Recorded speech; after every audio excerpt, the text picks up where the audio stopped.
दोस्तों नमस्कार, मैं राम सूरत यादव। आखिरकार वही हुआ जो सबको शंका थी और आज हम बहुत बड़ा खुलासा करने जा रहे हैं कि क्या प्रधानमंत्री मोदी जी 2024 चुनाव में बहुत बड़ा खेला कर दिया।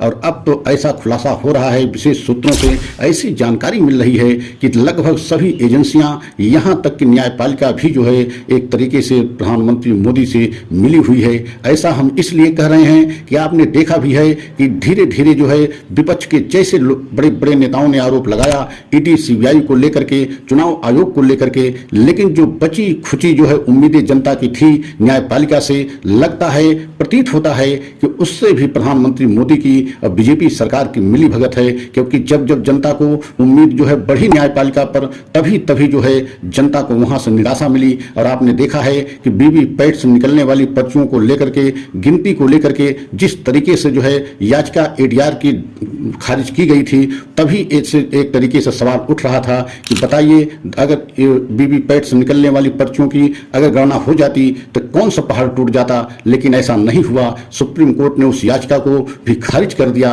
और अब तो ऐसा लग रहा है कि देश की कोई ऐसी बड़ी एजेंसी नहीं बची है जो प्रधानमंत्री मोदी से के साथ जो है चुनाव जिताने में खड़ी नहीं दिखाई दे रही है। और आज हम इसी पर बहुत बड़ा खुलासा करने जा रहे हैं। अगर आप हमारे चैनल पर पहली बार हैं तो चैनल को लाइक सब्सक्राइब कर लें और वीडियो को अंत तक देखें। और सबसे पहले आपको ये बताना चाहते हैं कि अभी एक महीने पहले जब याचिका जो है सुप्रीम कोर्ट ने खारिज किया था एडीआर संस्था की, और एडीआर संस्था ने यही मांग किया था कि वीवीपैट से निकलने वाली हर पर्ची की गणना होनी चाहिए, तभी जो है चुनाव स्वतंत्र, निष्पक्ष और पारदर्शी रहेगा। लेकिन जो है सुप्रीम कोर्ट ने उस याचिका को जो है मध्य चुनाव में खारिज कर दिया। और तब से जनता को एक तरीके से सुप्रीम कोर्ट पर जो उम्मीदें थी वह भी खत्म हो गई। और अभी अभी तो एक बहुत बड़ा झटका जो है सुप्रीम कोर्ट ने दिया।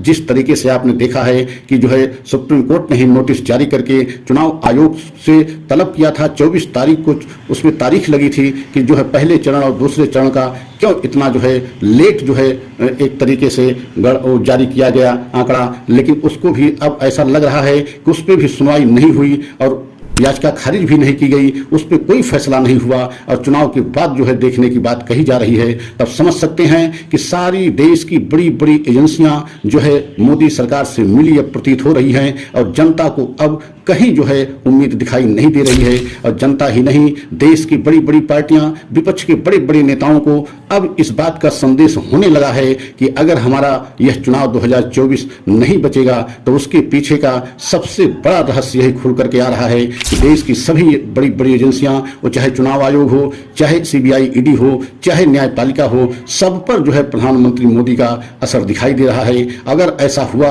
तो अब जनता कहां जाएगी, जनता किस पर भरोसा करेगी, किस पर विश्वास करेगी। क्योंकि न्यायपालिका एक ऐसी उम्मीद थी जो आखिरी किरण के रूप में जो है जनता को जो है उम्मीदों की किरण दिखाई देती थी। लेकिन अब लग रहा है कि वहां से भी जनता को निराशा हाथ लग रही है। और आप देख रहे हैं इस बार के चुनाव में जिस तरीके से प्रधानमंत्री मोदी हैरान परेशान दिखाई दे रहे हैं, ये सब जो है एक दिखावापन है। क्योंकि प्रधानमंत्री मोदी जी चाहते हैं कि जनता में ऐसा दिखाई दिया जाए, ऐसा जनता को आभास कराया जाए जिससे कि बीजेपी बहुत जो है मुश्किल से चुनाव जीत पाई। लेकिन सच्चाई ये नहीं है। सच्चाई तो ये है कि सभी बड़ी बड़ी एजेंसियां क्या मोदी के साथ में जो है मदद कर रही हैं। अगर ऐसा है तो किसी भी कीमत पर विपक्ष कितना भी जो है प्रचार प्रसार कर ले, जनता कितना भी चाह ले, तो वह चुनाव कैसे जीत सकता है। और अब इसी तरीके से बड़े बड़े खुलासे, बड़े बड़े राजनीतिक पंडित, बड़े बड़े जो है राजनीतिक विश्लेषक अब इस बात को धीरे धीरे अंदेशा करने लगे हैं कि कहीं न कहीं पहले चरण और दूसरे चरण को लेकर के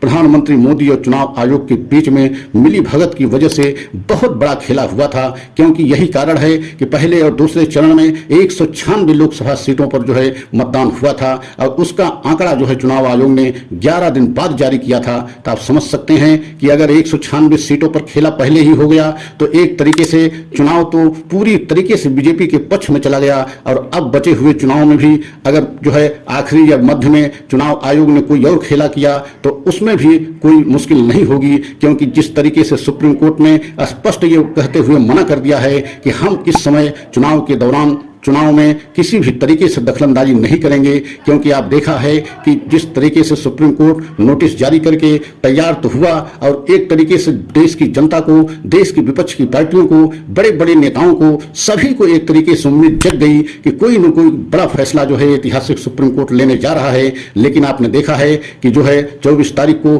कुछ भी नहीं हुआ, कोई ऐसा जो है फैसला या किसी तरीके से चुनाव आयोग को झटका नहीं लगा, बल्कि चुनाव आयोग को बहुत बड़ी राहत मिली और सुप्रीम कोर्ट ने स्पष्ट कह दिया कि हम इस समय चुनाव के मध्य में किसी भी तरीके से चुनाव में दखलंदाजी नहीं कर सकते हैं। इस याचिका को हम बाद में देखेंगे। बाद में देखने का मतलब क्या है कि सारा खेला तो हो जाएगा, 4 जून को जो है सरकार बन जाएगी और उसके बाद तो कुछ भी होना संभव नहीं है। आपने देखा भी है कि प्रधानी के चुनाव में भी अगर कोई मामला हाईकोर्ट में जाता है तो 5 साल तक जो है विचाराधीन रहता है और पूरी प्रधानी का कार्यकाल बीत जाता है। तो आप समझ सकते हैं कि एक बहुत बड़ा खेला मोदी की तरफ से खेला गया, जो पहले और दूसरे चरण में हो गया, और वह जो है खेला चुनाव आयोग की मिली भगत से खेला गया। लेकिन उसमें कहीं न कहीं अब अंदेशा और संदेश ये जो है सुप्रीम कोर्ट और न्यायपालिका पर भी जनता को हो रहा है कि कहीं न कहीं जो है सारी एजेंसियों से के साथ में प्रधानमंत्री मोदी की मिली भगत है और अब चुनाव जीतना संभव नहीं है। अब